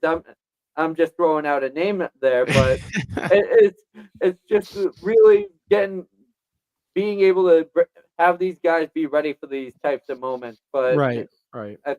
Really just have to focus on the short term and then have these guys ready for when their time comes, because after the season, you're going to see players like Al Horford maybe retire, looking like the final year of his career, and then after that, you can't really stop anyone else from leaving the team and really re-sign them. So, right. Well, I do want to address one more thing, in particular, at least. Obviously, we talked about how important, or against that Chicago game, right after that game, we kind of sat here and we talked about, what's more important, Boston getting ready before the All-Star break, right? Are these games super important, or is it, more so them kind of fine tuning what they look like coming out of All-Star break? Now, guys, you look at the stretch they've had, 10-3 in their last 13, now 7-1 in their last 8. They've had some good wins here. They had some random bad losses here. But overall, they've started to pick it up. Now, you look at this team, you look at the DeAndre Hunter acquisition, you look what's happening out west in the movement there. LA got waxed tonight by Utah, but LA is starting to pick it up a little bit in Oklahoma. And so are you guys comfortably now sitting here entering the All-Star break thinking to yourselves, okay, this is the team that is feared. This is the best team in the league. Are the Celtics at that point? I think so at this point, because their team's still chasing the Boston Celtics. I mean, you look at really the two teams in the Eastern Conference who are thinking could give the Boston Celtics a run for their money this year in an actual playoff series. It's the New York Knicks and the Cleveland Cavaliers. the Boston Celtics should be 3-0 versus the Cleveland Cavaliers. That one Right. game at the beginning of December, Donovan Mitchell went insane in the fourth quarter. The Boston Celtics had a double-digit lead going into the fourth. The Celtics couldn't buy a bucket, and the Boston Celtics were very close in winning that game, regardless of everything that went wrong for the Celtics and went right for the Cleveland Cavaliers in terms of shot variance. I thought the Celtics played well in that game. Otherwise, they're still 2-1 versus the Cleveland Cavaliers. Still beat them last week in Cleveland. But you look at the New York Knicks. They mentioned it on the broadcast tonight. How the New York Knicks in both matchups against the Boston Celtics this year, blown out of the water. Doesn't look like the New York Knicks have the proper versatility to go up against the Boston Celtics, because we've talked about the Knicks where, yeah, after their starting five, if you're missing somebody like OG Anunoby, who are you filling that slot with off the bench? You're looking at guys like Cameron Payne, Landry Shamet. You're looking at guys that just don't really impress whatsoever off the Knicks bench. And ultimately, the Knicks starting lineup, I would think that actually offensively, too, number one, this is the problem with the Knicks. Number one, Jalen Brunson is somebody you want to hunt on defense, yet he's your best offensive option outside of Karl Anthony Towns on the offensive end of the floor. So you need Brunson out there. You need Karl Anthony Towns out there. But Towns has not been historically the best defender as a big guy. And Brunson is somebody that you want to hunt out there on the floor. So in terms of that matchup, you always have to have those players out there if you're the New York Knicks, if you want to go and create offense. But defensively, it's a problem for the New York Knicks. But then you look at all their defenders. You look at OG Anunoby. You look at Mikal Bridges.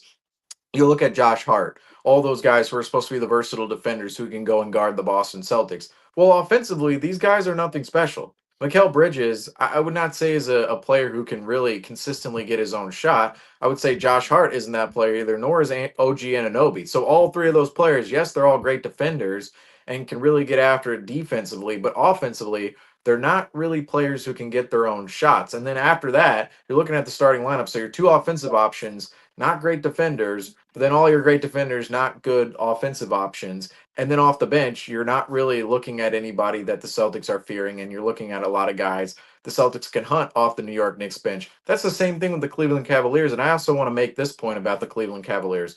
Since when has DeAndre Hunter been a good defender? I mean, everybody is acting like this trade. Oh, look, DeAndre Hunter, they brought him in. Oh, he's gonna be the guy to go up against Tatum and Brown.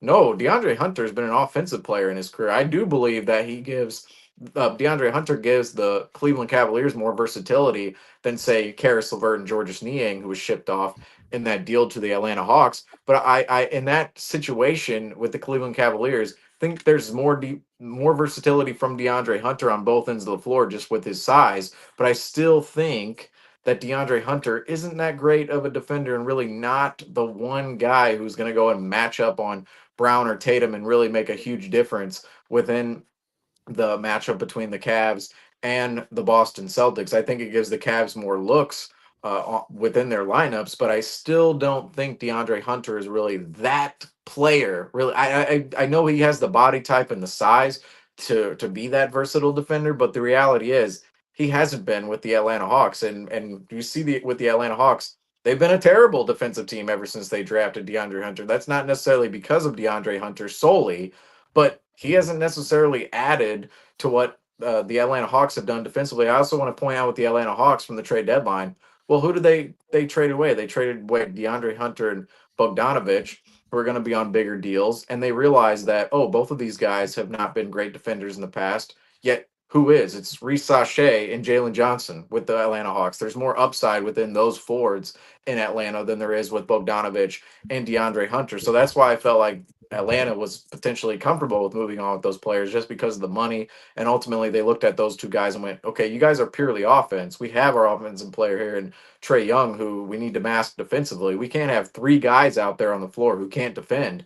And I think that's part of the issue with DeAndre Hunter. So just in the Eastern Conference alone, I'm looking at the two teams that could challenge the Boston Celtics right now, and I'm going, they're not really, to me, in terms of their versatility on their roster, they're not as impressive as the Boston Celtics. And I think Brown and Tatum in particular, and even Porzingis out there, can really pick those teams apart. And if you go down the list, I think Indiana has some problems within their lineup and just how their lineups fit. I would actually say that Indiana weirdly enough, has more of the bodies to defend the Boston Celtics than some of the teams we're talking about at the top of the East. I would actually watch out for the Pacers later on in time because they're a team that can really get after it offensively and score. They've been heating up. I know. Yeah. So I would definitely kind of eye the Pacers there a little bit. And there's a history. They faced us 4 games last year. Could have been 3-1 Pacers the way that series was going, but the Celtics, of course, swept that series. Milwaukee, I'm not really worried about the Milwaukee Bucks at this point in time. Giannis, he's injured. Yes, he could cause havoc in a playoff series because he would ultimately be the better player over Jason Tatum. And that's one of the series. I think Robbie mentioned it on a past post game Right. where the two teams would be the Bucks and the Nuggets, where the Celtics didn't really have the best player in the series. At least in the Eastern Conference, Orlando, they've fallen off. The Miami Heat, they're not even on the map anymore. You're looking at the Boston Celtics as the clear favorites now for the league.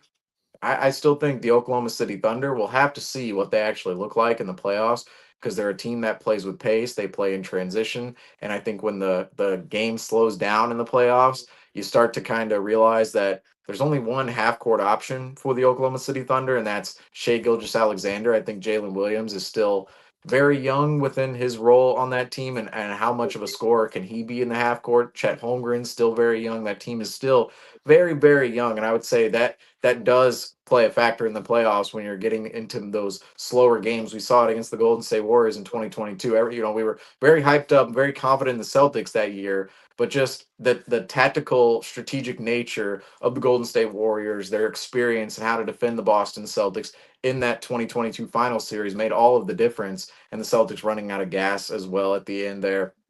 It made a ton of difference within that series. So I think the Celtics, they still have an advantage over the Oklahoma City Thunder in that regard. And then in the West, you kind of look after the Oklahoma City Thunder. Again, it's the Rockets who are very young. I think there's some offensive questions with them as well. The Grizzlies, can they stay healthy? I think that's one of their biggest things with Ja Morant. And then after that, you're looking at teams that you're kind of going, all right, they're quality teams out in the West. But if you meet them in the finals, say the Lakers, you can go after LeBron. You can go after Luka. We already saw that last year in the finals. You can just go straight up after Luka. The Clippers, can they stay healthy? They have two kind of aging superstars there. I'm kind of forgetting who's the fourth team in the West right now. The Clippers and the Lakers? They're 5 and 6, are they not? So I believe LA is 4 right now. Okay, let me look at these. NBA standings. Houston's 4, LA's 5, the Clippers are 6, Denver's 3. Okay, well, Denver. I forgot about Denver. Sorry, folks. I forgot about Denver here. Denver, I would say, even looking at them, they could challenge the Boston Celtics just because of their experience, their versatility out there. But even them, I look at them and go, well, their offensive options, they have Murray and Jokic. And if he doesn't stay healthy within the playoffs, who else are they going to out there? I think Denver's actually rounding up as a team playing well right now. I think actually the Denver Nuggets, looking at all the teams in the West, I would actually be more scared of the Denver Nuggets in a that's final got series. 7 games written all over it. I'd be way more scared of the Denver Nuggets than any other team in the Western Conference. I would actually pinpoint the Denver Nuggets as the one team out there that I would go, okay, they have multiple offensive options in Murray and Jokic. They would have the best player in the series. They have the experience out there. They've won a championship. That'd be the one team I'm looking at out there on the landscape of the NBA where I'm going, okay, I'm looking at them. But everybody else in the Eastern Conference and the West, I think they all have flaws that don't quite match up with the Boston Celtics. So I would say, in terms of this long-winded answer, the Boston Celtics, yes, we are still the feared. The Boston Celtics are still the feared team out there, still the defending champions out there, folks. Just got to remind everybody of that. I think the East. Who did I meet a couple of weeks ago? It was Jeffrey Dean Morgan on a production call, and I was just thinking of The Walking Dead. I think for the East should have had their shitting pants on because they were about to shit their pants. I think that the head's going to be cut off the snakes. I think that a lot of flaws are starting to get exposed. I think that teams obviously made their final pushes for their championship runs. Let's see what trades work out for them. Let's see how these teams can regroup coming out of the Eastern Conference. But you're looking at a Boston Celtics who are prepared for war. I think the Celtics are really ready at first it was play around. Let's see what teams are going to be stepping up to the Celtics. Let's see if we can punch the Celtics in the mouth a couple times. Hey, let's see how that carries over, because then we can create some momentum out of that. None of these teams have really been able to do that. I think the Cavaliers have been playing, even though they're ahead of the Celtics in the standings right now, the Cavaliers are still playing like they're behind the Boston Celtics. They're still chasing after the Boston Celtics. And that won't change until the Boston Celtics lose 4 games in a playoff series. Teams are going to be running after the Boston Celtics, giving them their best shot. And trust me, the Celtics, after this 7-game or 8-game stretch, I think the Celtics have really prepared themselves for whatever is to come in the future, whether it's going to be players sitting out due to injury or rest, whether it's players not being able to perform consistently. I think you've found ways for the Boston Celtics to find answers for lackadaisical Jason Tatum night, which have been extremely infrequent, or a Jaylen Brown taking a night off because he wants to go say what up to Jimmy Fallon and the Philadelphia Eagles on the Tonight Show. I think that you're really starting to see the men separate themselves from the boys, and there's not too many men in the NBA right now when it comes to NBA teams. Obviously, the West, a lot of teams are still trying to figure it out. You got the teams like the LA Lakers, Golden State Warriors trying to make a final push. You got teams that are extremely young and inexperienced, like the Oklahoma City Thunder. On the Eastern Conference, you see teams just compensating, trying to make themselves feel better that they can compete with the Boston Celtics, trying to make it look like it could be a battle on paper. But you really start to poke apart these other teams, and you can't really do that with the Boston Celtics, what Seamus just did to the New York Knicks and the Cleveland Cavaliers. There's not too many holes in the Celtics team that can really be picked out and really exploited by any of these other teams, because if there was something, these teams better be able to create that. The only thing that you can do to beat the Boston Celtics is make the Boston Celtics beat themselves. And trust me, we know that's possible. We saw the Celtics beat the living shit out of themselves from December to January, and really have to. Franco's on one right now. Like 3-peating, we're beating the shit out of ourselves, like everything going on. Man, cutting heads off the snakes. I mean, he wants all that smoke. The Cuatro de Ocho. Oh man, story already done. But this man has no fear. Seriously. Yeah, what did you just say? All right, you're making me laugh. Sorry for interrupting. But was that Spanish? Yeah, Pusha T. You thought Kendrick was bad during the Super Bowl. Go back a couple of years. That's how you found out about Adonis. But I think that the Celtics team is just really poised to make another push. And other than the Celtics having these inconsistent performances, not evidence within themselves, that's the only way the Celtics are going to lose. If they just put their shoulders back, being like, oh, we got this, that's when a team can really throw a sucker punch in on the Celtics. But the Celtics have found how to take that punch on the lip and be able to swing back. And that's really the only thing the Celtics really need to do going forward with this season. Right. Well, so I've always said it. I mean, we've been covering this team for what, 4 years now. I've been doing it. I don't even remember. But every year I've said it. I said it with Milwaukee, then I said it with Golden State, and I said it with Denver, and I'm saying it with Boston. You are the team to beat until, like you just said, Franco, until you've been beaten 4 times and you are officially out of the race. And right now, that's the respect Boston deserves. And I agree. They, I think, have kind of boosted themselves back into, we might have forgotten. But yeah, no, these guys are still the defending champs. They're still the team to beat. I agree. I look in the East, and I think there's teams that can give Boston a prolonged series, due to hot shooting nights. Cleveland's a great example of that. I can see Cleveland really pushing at 6 off a couple hot shooting nights. New York, they're the Knicks. They will end up pulling a Knicks. And I'll be interesting to see if this Tibbs ran team can last the second half of the year in terms of health. The Knicks are a team that I think on paper have the size to defend Boston, but they actually don't have the intangibles to defend Boston. And Jason Tatum, if there's one player in the NBA historically he loves going up against, it's Karl Anthony Towns. And I'll tell you what, Jaylen Brown, there's nothing he loves more than playing an MSG. We've seen it before. And then there's that second tier, Milwaukee, Indiana. Again, teams, you look at Milwaukee, like you said, Seamus, when you got Giannis, you're going to have a fighter's chance every single time. And then Indiana is one of those teams that they're going to be a pesky 5 games. And they could, really beat you up, but I don't see them as a real threat.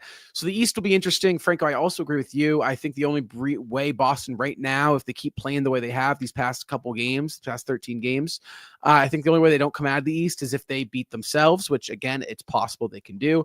And then the West gets interesting. The West is really interesting. You got Denver right now is my pick. You got Oklahoma, who's playing this really, really good basketball, but are they going to be able to sustain it? Like you said, Seamus, when the game really slows down and possessions get longer. I also look at Oklahoma. I think they're about 2 years away from becoming a real threat due to just inexperience. Memphis, and that's the top. That's the tier 1 in my opinion. You could arguably put Memphis in there, who I like, but I don't love due to Jaws injuries. And then that other tier, Houston, LA, frisky teams that could make a run and beat beat up on those upper echelon teams out west, but I don't really consider them real threats to defending Boston's title run. But can I ask Franco a question real quick? Franco, your playoff predictions that you sent, right? You sent us some playoff predictions here. I'll get those released to public. Okay, because I just want to address them real quick because ultimately there's one team within your playoff predictions that I'm very surprised. Oh wait, I think I know what this is. You have the Phoenix Suns beating Oh no, that wasn't the it. Thunder in the first round. I think that's just experience. I think that. Don't back it up, Franco. They're the 11 seed right now. Honestly, I wrote that based off of.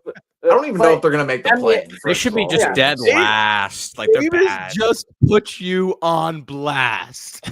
Hey, and also I did write a disclaimer on that message saying that this is based off of pure. If the NBA wants to get their viewership up, then that's how they got to do it. I think I'm just an NBA fan. I want to see KD, LeBron playoff run.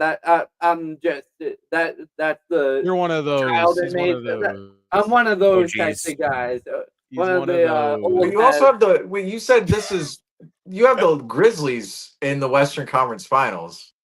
It would have to be the Lakers and the Warriors if it was. What are these predictions? Did I miss something? I want to see this in the public, about actually. viewership. Like, can you just show us like Instagram or something? Like, I want to just see what this is. Is this a text message? Are you leaking? Are you leaking text messages?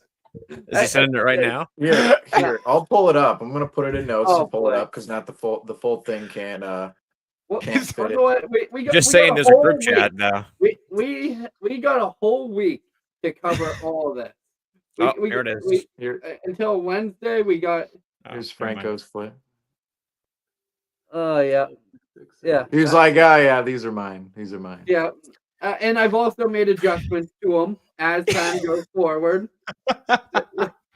I'm always upgrading them, but we have until next Wednesday. I'm sorry, but you got to put that in one of the top 5 funniest moments on this show. Is Seamus absolutely putting Franco on blast? It's because of the Suns, really. I'm not. The rest of it, fine. Like what Grizzlies, Lakers, Western Conference Finals could happen.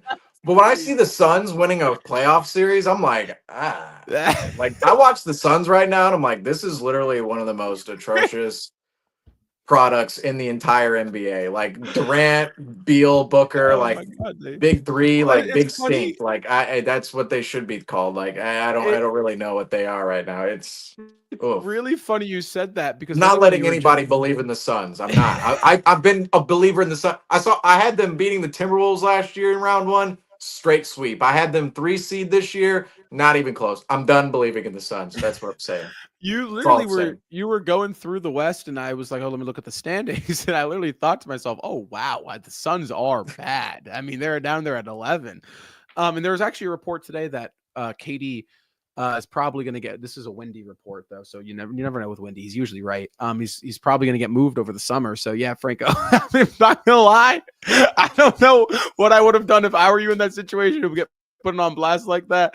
But that's rough. I had my defense. It's because I think I put Oh, up a good Lord. shot contest. Sometimes the best defense is more offense, though. I just put up the corner contest, jumped from the free throw line, even though Seamus was shooting a 3-pointer. Oh, I love that. it's I just love the that. Suns. The Suns, Well, they can't be trusted.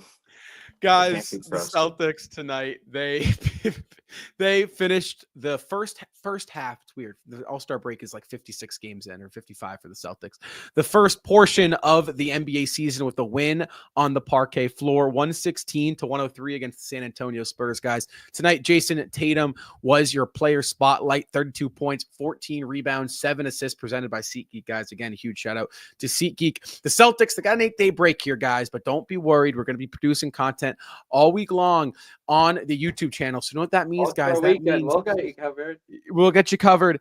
Guys, don't forget to hit that subscribe button and turn on post notifications. And while you're at it, you might as well hit the like button as well on this video, guys. So again, the Celtics, we're going to have some break here, right? So again, their next game is, I believe, the 20th against the Philadelphia 76ers. So until then, you know, it's not goodbye. It's until see you next time, guys. Cue that music. Celtics, big win tonight. And until next time, guys.